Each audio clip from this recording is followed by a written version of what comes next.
स्वागत है आपका विजुअल आर्ट्स विद विनी में। फ्रेंड्स, अपना वही पुराना वेस्टर्न आर्ट जो कि काफ़ी टाइम से छूट चुका है, मतलब हो तो गया है, लेकिन जो हमारा नेक्स्ट टॉपिक है वो हम बहुत टाइम बाद वीडियो आज लेके आए हैं, क्योंकि थोड़ी कुछ प्रॉब्लम्स उसके कारण इसको हम वीडियो को कंटिन्यू बना नहीं पाई थी। इसलिए सोचा आज बना लेते हैं, आज रिकॉर्ड कर लेते हैं। बना हुआ तो कब से था, बस रिकॉर्ड करने का ही टाइम नहीं समझ आ रहा था। और इसलिए आज जो हम लेके आए हैं वो है ब्रिटिश लैंडस्केप, ब्रिटिश दृश्य चित्रण। ठीक है, तो बिल्कुल आप लोग जैसे पढ़ाई में लगे हुए हो लगे रहो। 6 अक्टूबर से 11 जब भी आपका डेट होगा एग्ज़ाम का, तो अभी अच्छा खासा टाइम है, अच्छे से पढ़ लो। जो लोग नया तैयारी कर रहे हैं वो भी सब कुछ बेसिक से स्टार्ट करो, और आप लोग जो वेट कर रहे हैं वो भी हम उसको थोड़ा सा कोशिश करूँगी अब जल्दी जल्दी करने का। तो वेस्टर्न आर्ट का ब्रिटिश लैंडस्केप के नाम से क्यों बोलते हैं, देखिए आएगा। अभी जो हमने लास्ट क्या पढ़ा था, रोमांसवाद पढ़ा, रोमांटिसिज्म। इनको रोमांटिसिज्म आर्टिस्ट ही कहते हैं, क्योंकि वो एज ही रोमांटिक एज चल रही थी। उसे हम लिटरेचर के पर्सपेक्टिव पे भी देखें, पेंटिंग के पर्सपेक्टिव पे भी देखें कि वो रोमांटिक एज थी, है ना, रोमांटिक एज टाइम। और उसी में हम उनको बोलते हैं ब्रिटिश दृश्य चित्र का एक, जैसे आप याद करेंगे तो शास्त्रीयतावाद में हमने देखा था, क्या देखा था कि जो कुछ कलाकार थे जिनने शास्त्रीयतावाद और उसमें रियलिस्टिक स्टाइल को जोड़ के, जो 17वीं 8वीं शताब्दी का यथार्थवाद भी कहलाया था, उनको जोड़ के उन लोगों ने लैंडस्केप क्रिएट किए थे, जिसमें आते हैं क्लाउड लोरेन, निकोलस पोसिन। ये सब हम पढ़ चुके हैं, इसको हमने देखा था कि कैसे उनने अपने बहुत कॉमन डच सब्जेक्ट्स को लेके लैंडस्केप क्रिएट किया था। ठीक है, वहाँ के जितने बोलेंगे दृश्य चित्रण था उसका चित्रण किया था। ठीक है, तो ये चीज़ उस समय भी थी। लैंडस्केप सब लोग करते थे, रेनेसेंस के समय भी करे हैं आर्टिस्ट, लेकिन उनसे हट के इन लोगों ने किया था उस समय। और अब फिर आते हैं, तो ये एक ऐसा समय आ गया था यहाँ पे जो है दृश्य चित्रकार, मतलब जो जैसे इंग्लैंड में ही बोल रहे हैं, तो दृश्य चित्रकार अच्छे खासे काम करने लग गए थे और बहुत फेमस भी हुए। उनने एक नई चीज़ ही हमको बताई है ना। उसी में से आएंगे जो कि फादर ऑफ लैंडस्केप भी कहलाते हैं, जॉन कॉन्स्टेबल। तो अभी सारे आर्टिस्टों के बारे में पढ़ लेंगे, जॉन कॉन्स्टेबल, टर्नर, जो मेन इम्पॉर्टेंट्स हैं उनके बारे में हम इसी में देखेंगे, इसलिए ये वीडियो को सेपरेट किया गया है। ये भी रोमांटिसिज्म एज में ही को ही बिलोंग करते हैं। ठीक है, उनमें इफेक्ट उनका ही है। अब कुछ आर्टिस्ट हैं जिसमें कुछ अलग इफेक्ट भी आता है, वो पढ़ेंगे तो समझ आएगा। ठीक है, तो शुरू करते हैं हमारा इंट्रोडक्शन से। ठीक है, यूरोप की कला में दृश्य चित्र का बहुत विकास हुआ है। ठीक है, अभी वही चीज़ बताना कि स्टार्टिंग से जब हम रेनेसेंस में भी देखें तो लियोनार्डो दा विंसी भी सर्वप्रथम इंक से लैंडस्केप किए थे। ठीक है, तो उसी प्रकार से इन्हें भी आगे कैसे बढ़ता गया, बहुत विकास हुआ है। पुनरुत्थान काल में ही चित्रकला में दृश्य चित्र का विकास हुआ। ठीक है, टिंटोरेंटो, जियोर्जियो ड्यूरर, ये हम जर्मन और वेनेशियन आर्टिस्ट का रेफरेंस दे रहे हैं कि टिंटोरेंटो का देखते हैं हम, जियोर्जियोन का देखते हैं, ड्यूरर का देखते हैं, तो उनने भी बहुत एक तरह से स्टार्टिंग किया था रेनेसेंस का, जैसे लैंडस्केप का। जैसे कि हम उनकी बात करते हैं, हमारे लियोनार्डो दा विंसी की बात कर दी मैंने, तो वो स्टार्टिंग उन्होंने किया था, लेकिन एक अलग तरीके से तैयार जो पेंटिंग का, वो टिंटोरेंटो, जियोर्जियो ड्यूरर, इन लोगों ने भी स्टार्ट किया था। जल रंग में ज़्यादा उपयोग से ब्रिटिश चित्रकार प्रकाश तथा वातावरण का नियंत्रण सफलता में कर सके। ठीक है, एक तरह से जल रंग का यूज़, वाटर कलर का यूज़, इन लोगों ने ऑयल, रेनेसेंस में इन्हें ऑयल का यूज़ किया है लैंडस्केप के लिए। लेकिन जिस चीज़ के लिए हम ये टॉपिक आज अलग पढ़ रहे हैं वो था कि जल रंग का यूज़ एक ट्रांसपेरेंट फॉर्म में, एक बहुत सटीक फॉर्म में जो इन लोगों ने यूज़ किया है, उसके लिए ब्रिटिश लैंडस्केप आर्टिस्ट जाने जाते थे। ठीक है, ब्रिटिश पे फिर आ गया इंग्लिश परंपराओं में दृश्य चित्र का विशेष महत्व है। ठीक है, ब्रिटिश दृश्य चित्रकारों की रंग योजना उष्ण रहती थी। उष्ण मतलब वार्म कलर्स ये लोग यूज़ करते थे। ठीक है, वार्म कलर्स के अंदर जो रेड, येलो, ऑरेंज की स्कीम होती है ना, वो यूज़ करते थे। तुलिका के स्पर्श, छोटी छोटी और टूटी हुई रेखाओं का सृजन वो करते थे। ठीक है, अब देखते हैं। इस समय जो है मेनली 2 धाराएं विकसित हुई थी, जिसको पढ़ना है आपको ये, क्योंकि हर एग्ज़ाम में आजकल बहुत कॉमन हो गए क्वेश्चंस, इसलिए 2 कौन सी देखो, एक तो थी जो कॉन्स्टेबल ने डेवलप करी, दूसरी थी जो टर्नर ने डेवलप डेवलप करी। कॉन्स्टेबल टर्नर दो मुख्य कलाकार, ठीक है। एक का विकास तो कॉन्स्टेबल की कला में हुआ, दूसरे का विकास टर्नर की कला में हुआ। दूर दृष्टि आश्रित, इसमें प्रकृति के विशाल और रौद्र रूपों पर आधारित उदात्त तत्वों का अंकन है। इसका मतलब जो हम अभी पढ़ेंगे थोड़ा से, जब इन दोनों को पढ़ेंगे डिफ्रेंशिएट हो जाएगा काम में कि प्रकृति के रौद्र रूप मतलब आंधी तूफान वाला, हवाएं चल रही, ये रूप वाली चीज़ जो थी ना वो टर्नर ने बनाई थी, जबकि एक साधारण स्टिल शांति देने वाली चीज़ जो थी वो कॉन्स्टेबल ने। तो ये थोड़ा सा अंतर है, ये दो प्रकार की शैलियाँ हैं, उसको ही उनके फॉलोअर्स ने फॉलो किया, इफेक्ट आया, ये देखना है हमको, ठीक है। अब हम एक चीज़ देखते हैं, आधुनिक दृश्य चित्र, ये बहुत क्वेश्चन आता है, इसलिए आधुनिक दृश्य चित्रण का जनक क्लाउड लोरेन को कहते हैं। क्या किसको कहते हैं? क्लाउड लोरेन, जिसको हम लोग पहले ही शास्त्रीयतावाद में 17वीं 18वीं शताब्दी, क्योंकि ये इनसे बड़े हैं, अब हम ये जो बात कर रहे हैं ये हम 18 से 19 सेंचुरी की ओर एंटर हो रहे हैं, उनके आर्टिस्ट पढ़ रहे हैं, ठीक है। हैं ये भी वहीं के ब्रिटिश, उधर इंग्लैंड के ही हैं, लेकिन हम अब अंदर घुस रहे हैं। उससे पहले हम लोग देखिए, हम लोग ये सब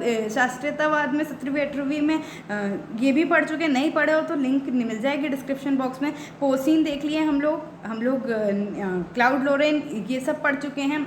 साथ ही साथ हम लोग जोशुआ रेनॉल्ड्स, गेंसबोरो, ये सब भी हम लोग काय में देखें, इसी में देखें, इंग्लैंड के ही कलाकार में, ठीक है। लेकिन वो लोग सब थे 17वीं से 8वीं शताब्दी, यहाँ हमारे 8वीं से 19वीं शताब्दी मॉडर्न की ओर आ रहे। अब बोलोगे क्लाउड लोरेन पहले के हैं 17वीं 8वीं शताब्दी, तो इनको क्यों कहा जाता है आधुनिक दृश्य चित्रण का जनक, जबकि जॉन कॉन्स्टेबल उनको कहा जाता है दृश्य चित्रकार, मतलब सॉरी लैंडस्केप का फादर, मतलब लैंडस्केप के जनक। और रिचर्ड विल्सन, उनको भी हम पढ़ चुके हैं, इंग्लैंड के कलाकार में, उनको कहा जाता है ब्रिटिश दृश्य चित्रकार का जनक। क्यों? अब ये बात क्यों से, क्योंकि ये जो हम पढ़ रहे हैं अभी, जो दृश्य चित्रण पढ़े, उसको शुरुआत कौन कर चुके हैं? रिचर्ड विल्सन कर चुके हैं, ठीक है। और जॉन कॉन्स्टेबल ने अपनी इस लैंडस्केप की जो एक नई प्रणाली, एक स्थिरता और जो चीज़ें चालू करी, वो इतना ख्याति प्राप्त कर चुके थे, इसलिए उन्हें जनक की उपाधि मिली। लेकिन क्लाउड लोरेन को क्यों मॉडर्न लैंडस्केप आर्टिस्ट का वो बोला है? क्योंकि जो चीज़ें चली आ रही थी उससे कुछ अलग हट के उन्हें किया था उस समय, शास्त्रीयतावाद के समय, है ना।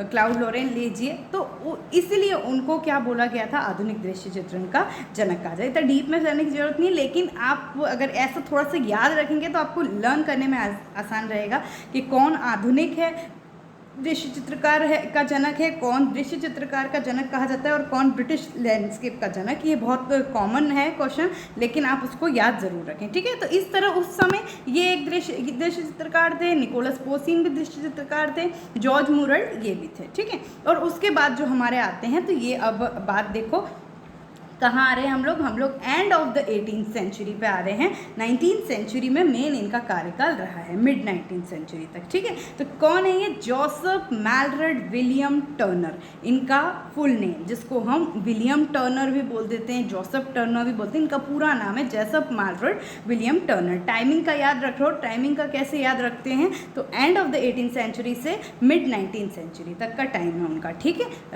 मतलब 8वीं शताब्दी के ख़त्म होते और 19वीं शताब्दी के बीच तक का समय टर्नर का, ठीक है। जन्म कब हुआ? 23 अप्रैल 1775 लंदन में हुआ। लंदन में, वहीं हम बात कर रहे हैं, वहीं के आर्टिस्ट हैं वो लोग। इनके पिता जो थे, बहुत इंटरेस्टिंग स्टोरी है, मज़ा आती है पढ़ने में। इनके पिता जो थे वो सलून चलाते थे, हेयर ड्रेसर थे, ठीक है।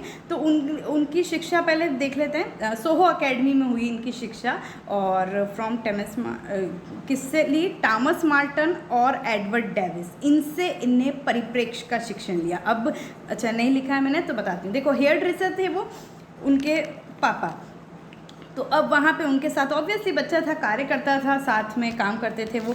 तो उनने क्या किया, फिर वो जो भी स्केचेस वगैरह बनाते थे ना, वो उनके उसमें एग्जिबिट करते थे, मतलब ऐसा अपने सलून में लगाते थे। तो वहीं पे ऐसे ये जैसे थॉमस और मार्टिन, एडवर्ड डेइस, इनसे इन्हें शिक्षा ली, है ना। और वहाँ पे बहुत आर्टिस्ट भी आते थे, बहुत अप्रिशिएट करते थे कि ये अच्छा बच्चा है, अच्छा कार्य कर सकता है, आप उसे यहाँ शिक्षक में भेजो, है ना। और इसलिए उन्हें फिर सोहो अकेडमी उधर एडमिशन दिलाया उनको। और मार्टिन और डेविस, क्योंकि उनको लैंडस्केप में ज़्यादा इंटरेस्ट था, तो उनने इनको परिप्रेक्ष्य का, पर्सपेक्टिव, क्योंकि लैंडस्केप का बेस क्या बोलते हैं हम लोग जो स्केचिंग करते हैं कि उसका बेस है पर्सपेक्टिव। तो पर्सपेक्टिव मतलब एक बेसिक स्टडी उनने टर्नर को सिखा दी, ठीक है।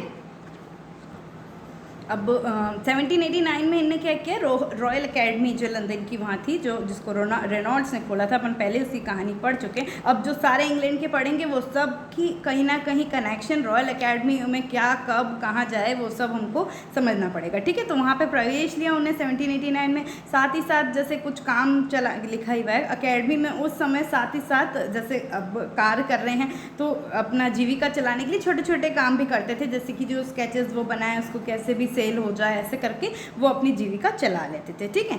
फिर उसकी भेंट प्रसिद्ध साज गार्टिन से हुई। गार्टिन के बारे में पढ़ेंगे अभी। उनने उसकी मुलाकात और लोगों से करवाई। अब ऑब्वियसली आर्टिस्ट है, एकेडमी जाएगा, हम भी समझते हैं कि उस समय एक से मिलेगा तो वो 10 जनों से अवश्य मिलेगा और इसी तरह उसका सर्कल बनेगा। तो बस वही चीज़ टर्नर के साथ हुई। फिर उसने फेमस रंगदास गार्टिन हो गया, ये एकेडमी के समय साथ साथ आजीविका हो गया। चलो आगे देखते हैं। जो है ना, यहाँ तक हो गया। 24 वर्ष की आयु में एक परिपक्व शैली का, एक मैच्योर स्टाइल का निर्माण उन्होंने कर लिया था। क्यों? क्योंकि बचपन से कार्य कर रहे हैं। पहले इमेच्योर था, ठीक है, लेकिन फिर शिक्षा ली, समझ आया, तो एक 24 वर्ष में उन्होंने एक परिपक्व शैली डेवलप कर ली थी। 1799 में रॉयल एकेडमी का सहयोग चुन लिया गया। एकेडमी से जुड़ गए थे वो इतने साल से, तो अब उसका सहयोग उनको चुन लिया गया था। 1802 में रॉयल एकेडमी के अकेडमिशियन बना दिया था, ठीक है। तो एकेडमी से मतलब जुड़े हुए रहे हैं स्टार्टिंग से एंड तक, तो ये ऐसे उनको प्रमोट वो होते गए। इन्होंने प्रत्येक प्रकार के दृश्य चित्र अंकित किए, ठीक है। टर्नर ने बताया क्योंकि वो दृश्य चित्र के लिए जाने जाते हैं, तो अंकित किए। सुंदर तथा विभत्स, बहुत सुंदर बहुत विभत्स, अभी देखेंगे। इनकी रुचि शास्त्रीय ढंग की थी। शास्त्रीय ढंग की थी, देखिए इसलिए बताया शास्त्रीय ढंग की थी, बोले तो उस प्रकार की थी। किसकी? क्लाउड लोरेन, निकोलस पोसीन, ये शास्त्रीयतावाद क्लासिज्म के आर्टिस्ट थे, तो उन्हीं की ढंग पे थी। शास्त्रीय पे आप सीधे ग्रीक और रोम पे मत पहुंच जाना, वहाँ पे कोई लैंडस्केप की पेंटिंग नहीं बनी है, ठीक है। हमको शास्त्रीयतावाद पे पहुंचना है और उस तरह का उनका लैंडस्केप था। उस समय के कलाकारों ने जैसे किया था वही इफेक्ट उनमें आया। रिचर्ड विल्सन, हम इंग्लैंड का जो अभी पहले ले ले, तो उनमें शायद ये प्रभाव नहीं होगा, इसलिए ये बात हम टर्नर के लिए कह रहे हैं। इन्होंने समुद्री दृश्य, नदियाँ, पर्वत, सुंदर भवन, चमकती हुई धूप, गंभीर और विशाल मेघों से आच्छादित आकाश चित्रण किया, ठीक है। इन्हें ये सब चीज़ें, समुद्री दृश्य हमको सब देखने को मिलेगा, ये सब इन्हें चित्रित किया बहुत सुंदर तरीके से। इस हेतु इसने प्रकाश को विश्रृंखलित किया। प्रकाश को मतलब एक तरह से light in the painting Turner जाने जाते हैं। दोनों तीनों अगर कोई आर्टिस्ट क्वेश्चन एग्जाम में आ जाए तो टर्नर जो है, जैसे कि आप याद करो कि आपको हमने जब वो बताया था तो उसमें भी वर्मीर बताया था, जैसे उसमें काय में आपके यथार्थवाद में, है ना। तो उसमें भी क्या था कि वो लाइट के लिए यूज़ होता है पेंटिंग, है ना। उसी प्रकार से टर्नर भी है जो वो पेंटिंग में लाइट के लिए जाने जाते हैं, ठीक है। लाइट और डार्क की बात नहीं कर रही हूँ, ओनली लाइट के लिए। लाइट इतना भयंकर आता है उनके उसमें। 1791 में एकेडमी में अपना पहला तेल चित्र इनने, जो चांदनी रात, मूनलाइट नाइट होता है, वो उनने चित्रित किया। पहले तेल चित्र में काम किया, देन वाटर कलर में काम किया, ऐसा काम किया था उन्होंने, ठीक है। क्योंकि देखिए पुरानी चीज़ें सीख रहे हैं, तो क्योंकि पुराने लोग वहाँ पे पैटर्न ही ये चल रहा था, तो वो उसी उसमें करेंगे, लेकिन फिर उनने जल रंग पे अपना कार्य किया। 1792 में एक पत्रिका द्वारा बहुत से प्राकृतिक स्केचेस बनाने का कार्य इन्हें मिला, क्योंकि काम स्टार्टिंग से बंदा करता था तो उसको वो बाद में मिलता ही जाएगा। 1792 में एक पत्रिका द्वारा प्राकृतिक स्केच हो गया। 1793 में अपना स्टूडियो एक आरम्भ किया इन्हें, और इनकी जल पद्धति पर जेम्स रॉबर्ट कॉजिंग्स का भी प्रभाव पड़ा, ठीक है। रेंज ऑफ आर्टिस्ट का भी प्रभाव पड़ा। 1828 में इटली गए, 35-40 में वेनिस गए, ठीक है। यहाँ सब उनने पूरा अपना घूमा घामी करी, वहाँ के कलाकारों के बारे में। ऑब्वियसली सभी जाते थे, ये भी जाएंगे, तो ये सब काम थे भाई टर्नर के। एक बहुत महत्वपूर्ण 1840 में उसकी जो भेंट है वो रस्किन से हुई, जॉन रस्किन उनसे हुई। रस्किन की, क्योंकि ये रोमांटिक एज चल रही थी, उनके कंटेम्प्रेरी हैं ये लोग, तो रस्किन ने उसकी कला श्रेष्ठता सिद्ध के लिए आधुनिक कलाकार, मॉडर्न पेंटर्स, बहुत बार एग्जाम में आया है मॉडर्न पेंटर्स बुक किसकी है, तो वो बुक रस्किन की है। और उसका जो मेन मैं कहूँगी सेंटर ऑफ अट्रैक्शन है वो टर्नर से ही प्रेरित हो गया है। तो एक चीज़ क्वेश्चन आ सकता है, इसलिए भी आप देखें और ये भी देखें कि इनसे मिल के, इनकी चीज़ों को ज्ञात करके, प्रेरित हो के इन्हें मॉडर्न पेंटर्स बुक लिख दी, बहुत बड़ी बात है।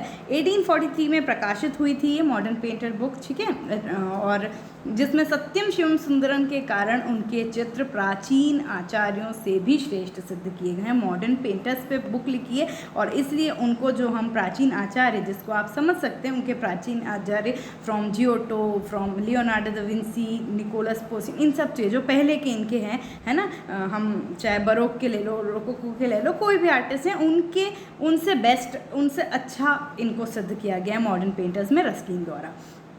टर्नर ने जीवन भर विवाह नहीं किया, ठीक है, ये भी रेनॉल्ड्स की तरह ही ऐसे ही रहे बिना शादी के, परंतु वो छदूम नामक की महिला के यहाँ, रेनॉल्ड्स अपनी सिस्टर के साथ रहते थे, लेकिन ये जो है, ये छदूम नामक उनकी महिला के साथ उनका कुछ जो भी रिलेशनशिप, उससे फेमस थे और उसी जगह उनकी मृत्यु भी हुई थी। बाद में उन्हें कैथेड्रल के जो उधर के वहाँ के कैथेड्रल के जो कब्रिस्तान थे वहाँ पे उनको दफना दिया था। टर्नर की कलाकृति रस्किन को टर्नर की जो भी कलाकृतियाँ थी वो क्योंकि रस्किन से मिले हुए थे, रस्किन ने मॉडर्न पेंटर्स भी लिखी, मतलब एक तरह से एक रिसर्चर थे उनके ऊपर, तो उसी को हैंडओवर बाद में कर दी थी कुछ प्रॉपर अरेंजमेंट करने के लिए। आप टर्नर की कलाकृतियाँ देख लेते हैं, जो कि है ना, देखो पवन चक्की का नदी तट, आप इसमें सब देख सकते हो, जो बताया था नदी, पर्वत, आकाश, उसको बहुत सुंदर तरीके से टर्नर ने बनाया है ना। गॉच मीडियम में है ये, गॉच मतलब जो कि वॉश से उल्टा होता है, मोटी मोटी परत लगी है, लेकिन कलर कौन सा है, वाटर कलर है, पेपर पे है ना, और ग्रेफाइट्स का भी यूज़ उसमें किया गया है। पवन चक्की का नदी तट, road he leading appeal towards a wind mill, ठीक है, ऐसा करके देखो तो बात को समझ आएगी कि अब पहले के जो लैंडस्केप हमने देखे और अभी के जो लैंडस्केप है इसमें कितना अंतर है। उसमें थोड़ा सा यथार्थवाद प्रभाव था, क्यों, क्योंकि उस समय कंटेम्प्रेरी वो चीज़ें चल रही थी। 17वीं 18वीं शताब्दी का यथार्थवाद जो पूछते हो आप लोग अलग क्या है, तो वो उस समय जैसे कि कैरावेजियो पे भी इफेक्ट पड़ा था, उसी तरह से उस समय चल रहा था, तो उस तरह का लैंडस्केप दिखता था। लेकिन अब चीज़ें अलग हो गई है, क्योंकि इनको अभी बताएंगे, इम्प्रेशनिस्ट स्टाइल हो गई है ना, यथार्थवाद की हटके इम्प्रेशनिस्ट स्टाइल आ गई, वो हम कहेंगे आगे, मतलब याद करने के लिए आप समझो तो ये ऐसी बात है। अब आते हैं मून लाइट, ये वही है फर्स्ट पेंटिंग जो इनने रॉयल एकेडमी में अपना शो किया था। फर्स्ट ऑयल पेंटिंग है एकेडमी की, लिखा ही हुआ है, मीडियम इसका ऑयल था। इसके बाद वह लोरेन और रिचर्ड विल्सन से भी प्रभावित हुए थे, ठीक है, ये अब ऑयल से बनाया था। फिर इनने जो क्लाउड लोरेन, रिचर्ड विल्सन, इनने क्योंकि बहुत सुंदर लैंडस्केप रिचर्ड विल्सन ने वाटर कलर में कार्य किया है, तो उससे वो प्रभावित हुए, फिर उन्हें अपनी जो भी चीज़ें चेंज करी। फिर आते हैं, ये है बहुत अच्छा, सन राइजिंग थ्रू वेपर, कोहरे में से उगता, मतलब कोहरे में से कैसे सूर्य उग रहा है। अब यही चीज़ें जो बोलते हैं कि लाइट को इनने बहुत सुंदर तरीके से बताया है। ओवरऑल आप पेंटिंग में देखो कि कैसे क्रिएशन किया है उनने, ये चीज़ आपको देखने को मिलेगी, है ना। ये भी ऑयल ऑन कैनवास है। यह चित्र को बेचने के बाद टर्नर ने इसे वापस ग्राहक से खरीद लिया था, ठीक है, तो एक बार उसको बेचा, लेकिन उसने उसको अगेन डबल पैसा देके ग्राहक से वापस खरीद लिया था। फिर देखते हैं डीडो बिल्डिंग काथरेज, डीडो बिल्डिंग काथरेज, ये जो पेंटिंग है ये भी ऑयल ऑन कैनवास है, रॉयल एकेडमी की है, नेशनल गैलरी लंदन में लिखी। यह चित्र क्लाउड के ईसा और रेबेका की विवाह के साथ लगा है, ठीक है, रॉयल एकेडमी में क्लाउड के ईसा और रेबेका की विवाह के साथ किया है। क्रॉसिंग द ब्रूक, है ना, नाल पार करते हुए, ये भी 1815 में उनका है, ये शायद वाटर कलर में होगा। ये है ये बहुत अच्छा, बेओ की गाड़ी, बे ऑफ बाय, 1823 का टाइम है। अंधेरे भाग को कम दिखाने लगा, ठीक है, जो अंधेरे भाग है उसको कम दिखा के, इसलिए बोलते हैं लाइट का चित्रण अच्छा खासा किया है। पैलीफेमस अश्व से उतरता यूलिसियस ड्राइडिंग पॉलीफेम्पस। इसमें ज़्यादा हम डिस्क्रिप्शंस नहीं देखेंगे क्योंकि मैंने भी नहीं देखा है कभी, है ना। अब मिलेगा समय तो पढ़ेंगे समझेंगे इनको, लेकिन 1829 में है, लैंडस्केप है, इतना जानो बस। फाइटिंग टेमरायर वेरी इंपॉर्टेंट है ना, ये बहुत इंपॉर्टेंट। ऑयल ऑन कैनवास है इनका 1839 पे फाइटिंग टेमरायर। अब देखते हैं, उन दिनों पेंटिंग ज़्यादातर पौराणिक और ऐतिहासिक विषयों के साथ चित्रों के बारे में भी थी। यह टर्नर था जिसने लैंडस्केप पेंटिंग को अपने आप में एक स्वतंत्र कला के रूप में प्रस्तुत किया। ठीक है, उस समय जो है थोड़े से हिस्टोरिकल मैथोलॉजिकल सब्जेक्ट्स भी पोर्ट्रेट में भी आ रहे थे, तो लेकिन टर्नर था जिसने इसको अलग तरीके से प्रूफ किया। विवरण पर ध्यान इस तरह के चित्रों का मुख्य आकर्षण था, मतलब डिटेल्स में पास में जाके देखोगे तो चीज़ें बहुत डिटेल से बनी हुई है। पूरा टाइम पीरियड्स के स्कल्पचर्स में हम पेंट लैंडस्केप में देख सकते हैं। टर्नर ब्रश पर बहुत सारे रंगों का उपयोग करता था, उसका तेल भी उसी ताजगी से प्रकट करता था और उसके पानी के रंग भी। अब ऑयल में भी, ऑयल लैंडस्केप किया, वाटर कलर दोनों मीडियम किया, तो ऑयल में भी वो बहुत प्रॉपर तरीके से उसको यूज़ करता था ताकि वो मटमैला नहीं दिखता था, चमक दिखती थी।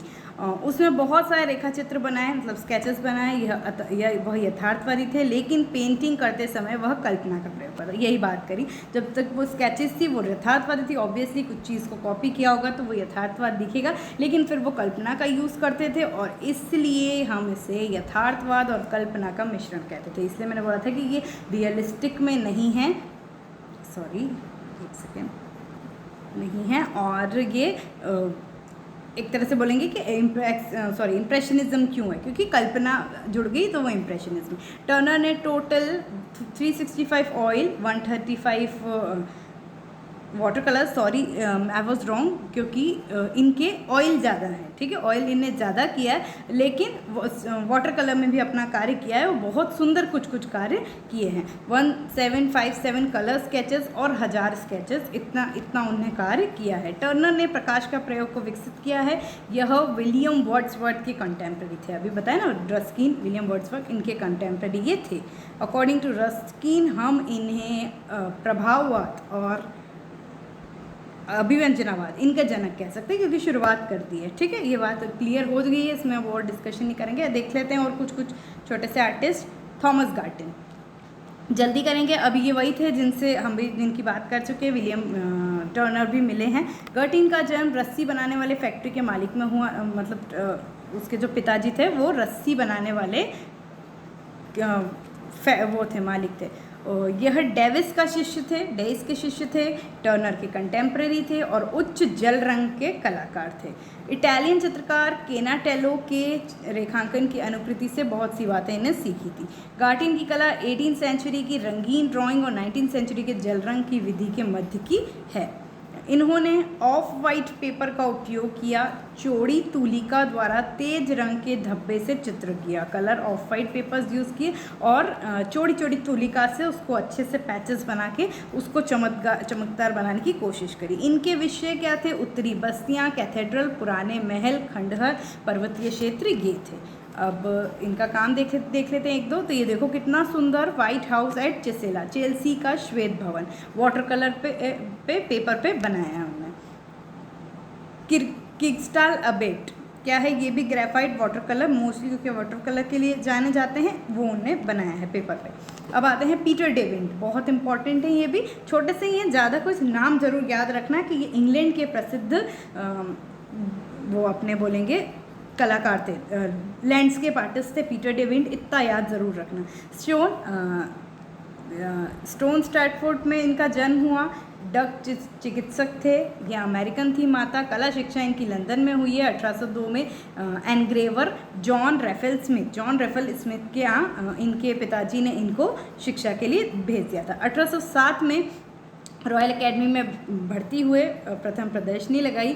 इनका परिचय गार्टिन से हुआ, जैसे कि टर्नर का भी हुआ था, और वहाँ की उधर की कला से वो प्रभावित हुए। उसने जल रंग से बनाए हुए चित्रों को उसने जल रंग सोसाइटी भेजा, मतलब वाटर कलर सोसाइटी भेजा, और वहाँ बहुत इतनी प्रसिद्धि हुई उसकी, इतनी फेमस, इतना प्रशंसा की सबने, तो उनको वहाँ का एसोसिएट ही चुन लिया गया।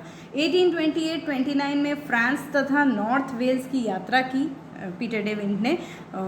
खेत बहुत प्रिय थे, इसलिए इंग्लैंड के दृश्य चित्रण किए, है ना, अनेक बहुत इंग्लैंड के दृश्य चित्र किए, इसलिए इंग्लैंड को ब्रिटिश लैंडस्केप हम आर्टिस्ट में इनका नाम भी ले रहे हैं। दूसरी चीज़, क्योंकि देखिए पिताजी डच आर्टिस्ट थे, माताजी अमेरिकन थी, फिर बोलोगे कि क्यों इंग्लैंड आर्टिस्ट, इसलिए बोल रही हूँ।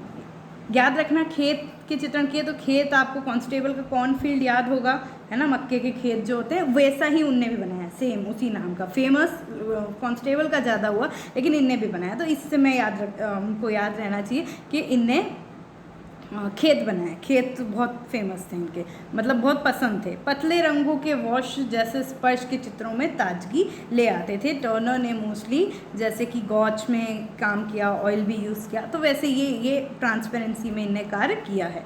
वह पारदर्शी रंगों का प्रयोग करते थे। अपारदर्शी रंग चीने रंग, मतलब जो चाइनीज़ रंग और बॉडी कलर जो होता है उसको ही, उससे उनको आपत्ति थी, ठीक है। जो चीज़ शायद गॉच में जो यूज़ होता है उस चीज़ से आपत्ति थी, वो ट्रांसपेरेंट मीडियम में काम करते थे। ऑन द थेम्स, है ना, ऑन द थेम्स जो है वाटर कलर से बनाया गया है। टाइम थोड़ा सा मेंशन नहीं है ना, लेकिन ये वाटर कलर से बनाया गया है इनका, है ना। और कॉर्नफील्ड भी है एक इनका, लेकिन हमने लिखा नहीं है क्योंकि वो फिर कंफ्यूज हो जाते हो कि वो जॉन्स, क्योंकि कहीं क्वेश्चन आता है और जॉन्स कांस्टेबल आएगा तो फिर बोलोगे अरे तो पीटर डे विंट का था, ठीक है, तो थोड़ा सा देख लेना। डेविड कोक्स, ये भी एक इम्पॉर्टेंट है थोड़ा सा कलाकार। डेरिटेल्ट बर्मिंघम में इनका जन्म हुआ था। इनका प्रिय विषय क्या था? तेज अफवाह, आंधी तूफान के दृश्य। कैसा? टर्नर टाइप, बिल्कुल टर्नर के टाइप का था। बचपन में चोटिल होने के पश्चात, मतलब लग गई थी जस्टर में, पैर में लग गई थी, तो फिर पिताजी ने इनको पेन पेपर पकड़ा दिया, स्केच बुक पेंसिल, तो उससे जो तब से जो चित्रकार चालू करी इनने, तो उसके बाद फिर उनको इंटरेस्ट आ गया। ठीक हुए तो उसके बाद भी उनको इंटरेस्ट आ गया और लोक चित्रकार के पास जैसे कि सीखने चले गए। फिर वो लंदन की नाटक एकेडमी में पर्दे बनाने का कार्य करने लगे कोक्स, ठीक है। जॉन वार्ले, जिन्होंने लंदन में 1804 में वाटर कलर सोसाइटी की स्थापना करी थी, अभी बताया था, लेकिन ये चीज़ याद रखो, जॉन वार्ले ने वाटर कलर सोसाइटी की स्थापना करी थी 1804 में, ठीक है। याद इसलिए रखने हैं क्योंकि लेवल आप देख रहे हो कहाँ जा रहा है नॉर्मल एग्जाम्स का भी, तो प्लीज़ ऐसे डीपली स्टडी करेंगे तो सही रहेगा। तो जॉन वार्ले, जिनने वाटर कलर सोसाइटी की स्थापना करी थी 1804 में, उनने उसमें उसकी स्थापना में सहयोग दिया और कॉक्स वहाँ पे भी सीखता रहा। 1805 में उसने वेल्स जाकर अनेक दृश्य चित्र बनाए। 1808 में उसका विवाह हुआ। फिर उसके बाद वो चित्रकला की शिक्षा भी देने लगा। एक बहुत इम्पॉर्टेंट है इनके नाम का, रुको आ गया, उसने यूरोप के सागर तट, ब्रुसेल्स, एंटवर्प के बाजार, पेरिस की भीड़ को भरे तथा अपने देश इंग्लैंड के वेल्स और स्कॉटलैंड की पहाड़ी देहातों का विशालता से चित्रण किया। 1836 में उसने बाजार के एक सस्ता लपेटने वाला कागज़ देखा, ठीक है, एक सस्ता लपेटने वाला कागज़ देखा, आर्टिस्ट है, देख रहा था, किंचित खुरदुरा, हल्का, रंगीन और शोषक होने के कारण उसे वो सही लगा। खुरदुरा था, मतलब क्योंकि वाटर कलर हो, लैंडस्केप आर्टिस्ट हो, खुरदुरा पेंटर मिल रहा है और क्या चाहिए, है ना, हल्का सा रंगीन और अच्छे से शोषक था वो होने के कारण उससे लगा कि वह कागज़ बेटर है ना, तो वो उस प्रकार का कागज़ वो यूज़ करते थे और इसलिए उसी तरह का कागज़ आज जो बाज़ार में कोक्स पेपर के नाम से जाना जाता है, ठीक है। तो याद रखना ये भी, कोक्स पेपर इनके नाम पे वो पेपर बना है। 1841 में वह बर्मिंघम के निकट हार्नबर्न में रहने लगा, लास्ट एट द एंड, है ना, थोड़ा सा आखिरी का टाइम था। तेल माध्यम में चित्रण करने लगा। पहले वाटर कलर अभी बताया आपको उसमें करते थे, लेकिन फिर वो तेल माध्यम में चित्र करने लगे और वहीं पर उनकी मृत्यु हो गई। 1813-14 में उनके दृश्य चित्र पर लिखी गई ट्रीटाइस ऑन लैंडस्केप पेंटिंग का इफेक्ट इन वाटर कलर्स, ये उनकी लिखी गई है, वो बुक प्रसिद्ध है, ठीक है। उनके दृश्य चित्र जो थे उस पर ये बुक लिखी गई है, treatise on landscape painting and effects in water colour. ये इस तरह का काम इनने किया है ना। 1859 वाटर कलर में देख सकते हैं आप लोग, ये कोक्स का है। जॉन कॉन्स्टेबल, अब महत्वपूर्ण आ गए, अब इनको थोड़ा सा गौर फरमाइएगा। जॉन कॉन्स्टेबल 1776 से 1837। डेविड गोयार्ड टर्नर के अलावा यह भी एक आधुनिक कला के प्रणेता थे, लेकिन कहीं क्वेश्चन आए कि फादर ऑफ लैंडस्केप और दृश्य चित्रकार के जनक कौन है? तो आंसर जॉन कांस्टेबल सही बनेगा। अब फिर आता है उनका जन्म कहाँ हुआ? 11 जुलाई 1776 में पूर्वी बीर्थलोथ की पवन चक्की वाले घर पे, ठीक है। उसके फादर वहाँ पे उनके उधर पवन चक्की वाले पवन चक्कियों के मालिक थे, तो पूर्वी बीर्थलोथ के पवन चक्की वाले घर में उनकी इसलिए इन्हें काफ़ी स्केचेस विंड मिल्स और इनके भी किए हैं, क्योंकि उनके पिताजी पवन चक्की के मालिक थे।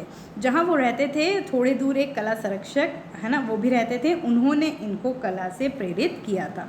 1795 में वह स्कूल कला शिक्षा के लिए लंदन गए। 1999 में रॉयल एकेडमी में प्रवेश इनका भी हो गया।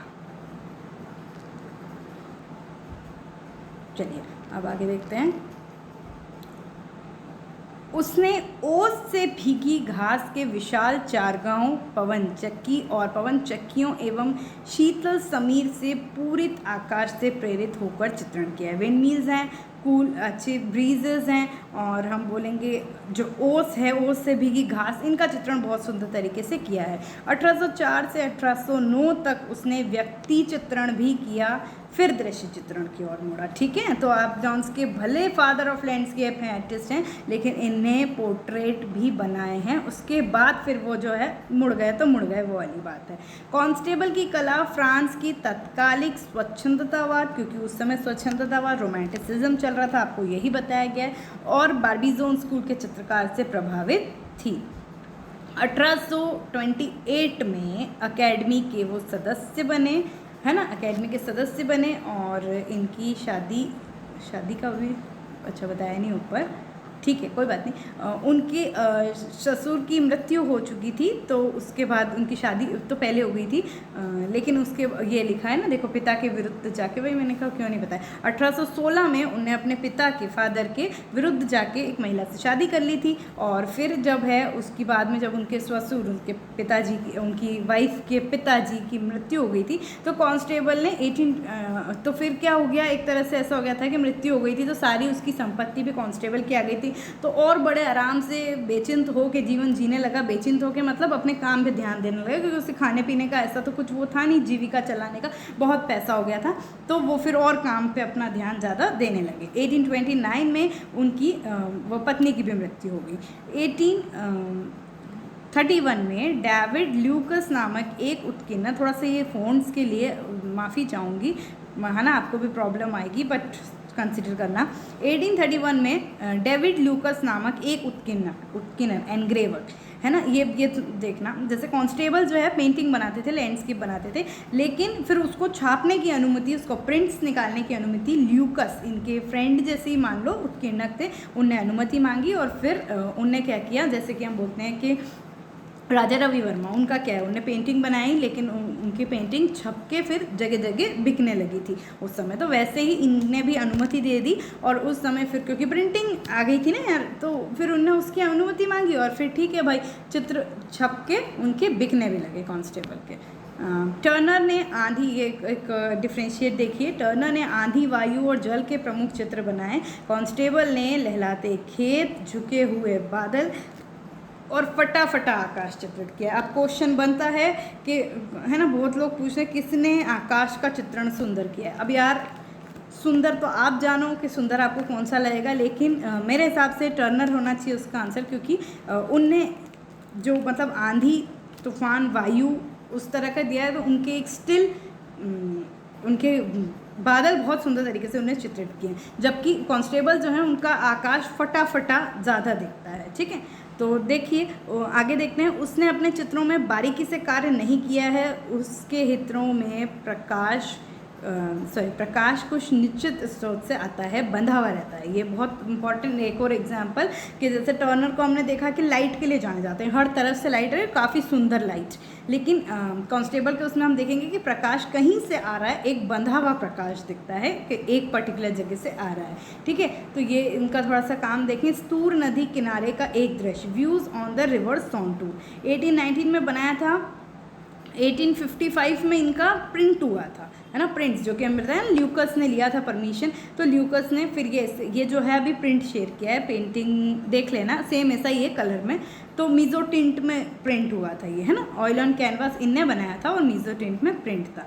ये देखो हेवन भूसा गाड़ी, 1821 oil on canvas, one painting of 6 footer painting, ठीक है, एक पेंटिंग है 6 फूटर पेंटिंग। इस कलाकृति को 1824 में एक रंग कला प्रेमी ने खरीद कर फ्रांस के एक सैलून में प्रदर्शित किया। इसके बाद कांस्टेबल को गोल्ड मेडल भी मिला था। अभी इन्हें कहा कि कांस्टेबल ने डिटेल नहीं दिया है, ठीक है, लेकिन इस पेंटिंग को एक बार उठा के देखना तो जो जितना डिटेल शायद इसमें है ना, मतलब नहीं ये नहीं, वो दूसरा था, चलो वे है ना, लेकिन फिर भी इसमें भी कोई कम डिटेल नहीं है। कितना अच्छा गाड़ी और जो उनका पेड़ भी बहुत शानदार बनाते थे, पीछे फटे हुए बादल भी देख सकते हो, है ना, और भूसा गाड़ी तो है ही शानदार बनाई हुई है, ठीक है।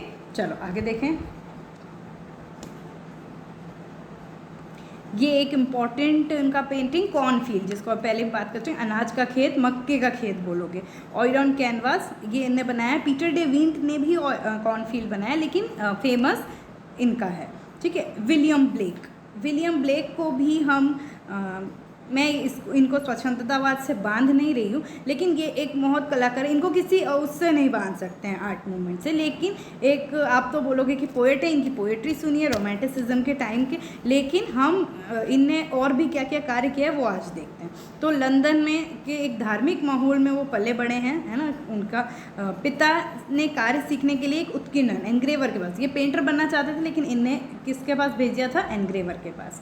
उन्होंने एक माली की पुत्री से विवाह हुआ था विलियम ब्लेक का, वह लिसेस्टर स्क्वायर में रहने लगा, पुत्री से विवाह हुआ और यहाँ पे वो रहने लगे। विलियम ब्लेक, एक थोड़ा कुछ जो विलियम ब्लेक के बारे में पता चलना चाहिए, ज़्यादा डिटेल नहीं किया है। विलियम ब्लेक के आध्यात्मिक अनुभव का क्षेत्र बहुत विकसित था, बहुत आध्यात्मिक स्पिरिचुअलिटी से जुड़े हुए आर्टिस्ट थे, है ना। इन्हें यूरोप की कला का सबसे बड़ा स्वप्न दृष्टा कहा जाता था, मीन्स सपनों में रहने वाले, ठीक है, पेंटिंग जो अपने कार्य में पेंटिंग्स, ऑब्वियसली ड्रीम्स से उनने अपनी जो राइटिंग्स करी है वो भी उसी से रिलेटेड है, तो वो उस चीज़ में वो जाने जाते थे। वह बहुत मेहनती थे। इन्होंने कविता, काव्य, त्रासदी का प्रयाण किया है, जानते हैं सब रोमांटिसिज्म टाइम पीरियड का। वह शास्त्रीय पद्धति का बहिष्कार कर उसने जो चित्र बनाए वो उसे सौंदर्य, है ना, बहिष्कार किया, उसके सौंदर्य में बेजोड़ है। उसके अनुसार प्रकृति और मनुष्य की अनुकृति मूर्ख का काम है, ठीक है, आप इनकी अनुकृति नहीं कर सकते, अनुकृति के लिए उनने मूर्खता के बारे में बात करी है। जोशना रेनॉल्ड्स के विरोधी थे, मतलब एक तरह से जो जोशुआ रेनॉल्ड्स के बहुत विरोधी थे, उस समय बात की थी, बहुत लड़ते थे, है ना। गेंसबोरो जो सबसे बड़ा दुश्मन था साथ में, तो उसी की कैटेगरी में विलियम ब्लेक भी आते हैं, उनके विरोधी थे। वो ये मानते थे कि वो पूरे जो जोशुआ रेनॉल्ड्स हैं वो कला के ही विरोधी हैं, इतना मानते थे। उसकी आकृतियाँ लंबी भद्रिका में लयात्मक विधि से संयोजित रहती थी, जिसमें झुकाव, तरंग और कुंडलियों का प्रयोग था। उसने अपनी पुस्तक को, अब ये आकृतियाँ बोलोगे तो वो एक इलस्ट्रेटर थे, मींस उन्हें खुद ने पुस्तक को डिज़ाइन किया, पुस्तक की चीज़ों को डिज़ाइन किया, अभी बता देते हैं, वो सब वो खुद करते थे, छापते भी थे, जो लिखना है राइटिंग पोर्शन तो खुद राइटर लिखते थे, सजाते थे, उत्कीर्ण करते थे चित्रों से, वह सब वो खुद करते थे, है ना। तो एक बहुत महान कलाकार इसलिए उनको कहा जाता है। उस आरंभिक काल तो नवशास्त्रीयतावाद से प्रभावित था, ठीक है, उनका जो स्टार्टिंग का जब उनके जन्म हुआ होगा उस समय न्यू क्लासिज्म से प्रभावित था। फिर रीतिवाद की ओर भी वो मुड़े, है ना, रीतिवाद जो मैनरिज्म हम बोलेंगे उनकी ओर भी वो मुड़े, और है ना, जो हम ये हमारे टिंटोरेंटो और इनकी बात करें ना लेट रेनेसेंस में, उस समय की बात है ये, है ना, वो उनकी ओर भी मुड़े। तत्कालिक बुद्धिवादी और स्वच्छंदतावादी उस समय की जो कुछ बुद्धिवादी और स्वच्छंदतावादी थी उसके विरोधी थे। अतः ब्लैक को किसी भी एक, यही देखिए बोल ही दिया क्योंकि मेरे मन में ही था कि उनको एक किसी भी आर्ट मूवमेंट से हम जोड़ के नहीं रख सकते, है ना, विलियम ब्लेक को जोड़ के नहीं रख सकते। लेकिन अगर कहीं क्वेश्चन आया है, उसमें नेट में ही आया है कि विलियम ब्लैक का कनेक्शन कहाँ से है ना, एक मिनट, तो जैसे आपका आता है क्या आएगा, मान लीजिए रोमांटिसिज्म आ गया, इम्प्रेशनिज्म आ गया, एक्सप्रेशनिज्म, श्योर रियलिज्म, तो आप तब तो बोलोगे ना रोमांटिसिज्म है, तो वो ऐसे क्वेश्चन भी आ सकता है। लेकिन मैं एक आसान भाषा में बोल रही हूँ कि बहुत सारे इफेक्ट्स हैं, इसलिए किसी एक आंदोलन से हम नहीं बांध के रख सकते। ये देख लो, आप बोल रहे हो तो ये उनकी बुक है बहुत फेमस, सॉन्ग्स ऑफ इनोसेंस, किसका कृत है? विलियम ब्लेक का। क्वेश्चन भी आते हैं इसलिए बता रही हूँ। देखो इस तरह से पूरा डिज़ाइन किया है, राइटिंग पोर्शन तो किया है, ये कितना सुंदर, ये सब विलियम ब्लेक द्वारा बनाया गया है। फिर आते हैं हम डिवाइन कॉमेडी, डांटे की डिवाइन कॉमेडी जो बहुत फेमस है, उसका इलिस्ट्रेशन कमीशनड पे इनने ये कार्य किया था 1825 में। जो डांटे ने जो डिवाइन कॉमेडी दी थी ना, उसका इस तरह से इलस्ट्रेशंस किए थे और उस पर ऐसी सीरीज़ तैयार की थी, ठीक है। जॉन लिनेल के कमीशनड पे इनने डांटे की डिवाइन कॉमेडी बहुत फेमस है इन एस्थेटिक्स, उसमें इनने उसका चित्रण किया। Songs of experience, songs of innocence, ये भी एक है, इस तरह से ये उनने चित्रण किया था, ठीक है दोस्तों। बुक ऑफ जॉब, ये भी उसकी भी जो प्रिंटिंग है, जो डिज़ाइनिंग है, ये सब चीज़ें विलियम ब्लेक ने चित्रित किया था, ठीक है। तो ये तो हमारा हो गया है ब्रिटिश लैंडस्केप, ओके। उम्मीद है पसंद आया होगा। वीडियो कैसा लगा कमेंट सेक्शन में ज़रूर बताना दोस्तों। और अब जो हम लोग देखने वाले हैं, मैं थोड़ा सा लिखना भूल गई, बारबी जोन के कलाकार, है ना, बारबी जोन वाले कलाकार देखेंगे, फिर यथार्थवाद चालू करेंगे। अगर आपको कोई भी डाउट है तो आप वीडियो में दी गई डिस्क्रिप्शन में टेलीग्राम से जुड़ सकते हैं और अपने डाउट, जैसे कि बहुत लोग पूछते हैं, पूछ सकते हैं, ठीक है। तो thank you so much, wish you very all the best. ऐसे ही पढ़ते रहिए और जितना हो पाएगा इस वीडियो के थ्रू आपकी हेल्प ज़रूर करेंगे। Okay, bye bye.